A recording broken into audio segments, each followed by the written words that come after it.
auditing so valuable? Well, it's valuable because the public has faith and trust in the CPA designation. So the CPA is considered one of the most, usually one of the most trusted professions in the world. There have been times, such as post Enron and WorldCom, where CPAs were like way down here, one of the least trusted professions in the world, like below the used car salesman. But most of the time, they're up pretty high as one of the most trusted professions. Again, the intent is that they be this objective third party, and so they're not going to be, in cahoots with management, helping them falsify the financial statements. They're going to provide an objective opinion on the financial statements.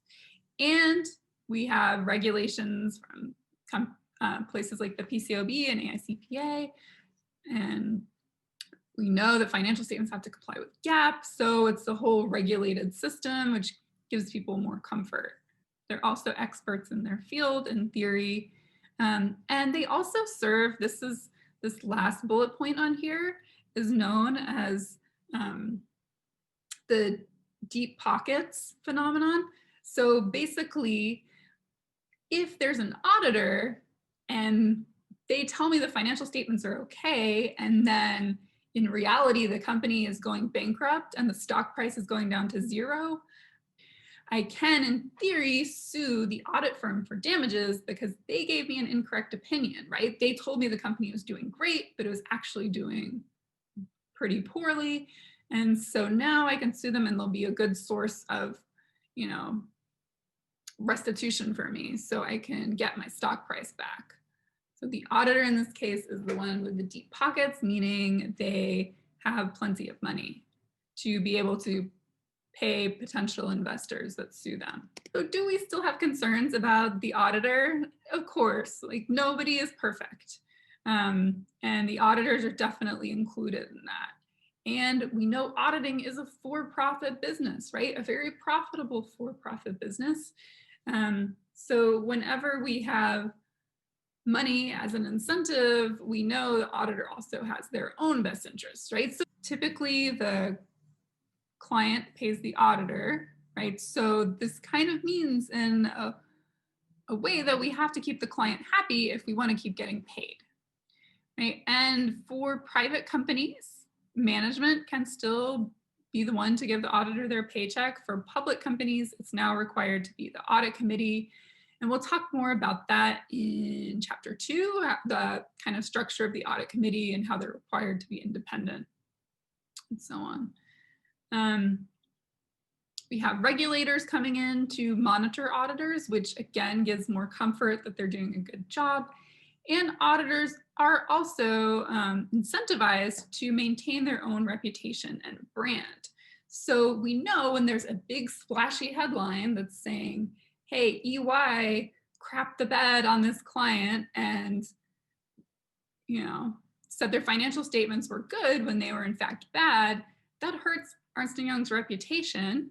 And maybe a client who's on the market shopping for a new auditor is going to be less likely to hire EY if they're reading the headlines about how awful EY is, right? So as an auditor, yes, I do care about getting paid. They do care about where their paycheck is coming from.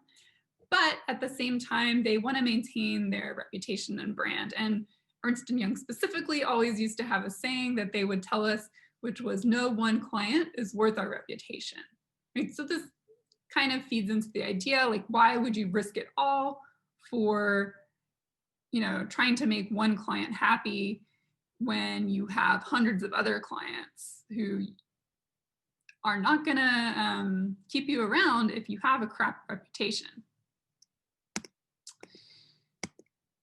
All right. And this is something just to remember, big picture.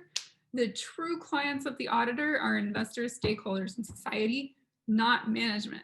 However, obviously this can get confused if management is the one cutting me my paycheck as an auditor. Okay, so let's talk about a brief history of audits. So I mentioned at the beginning of this lecture that during the 20s, around 80% of companies on the New York Stock Exchange actually voluntarily were paying to get audits. And again, Why does this happen? Because of principal agent conflicts, not because of regulation, right? So following the 1929 crash, regulation was implemented, which made audits mandatory. Okay, so that was the Securities Act of 1933 and 34. Okay.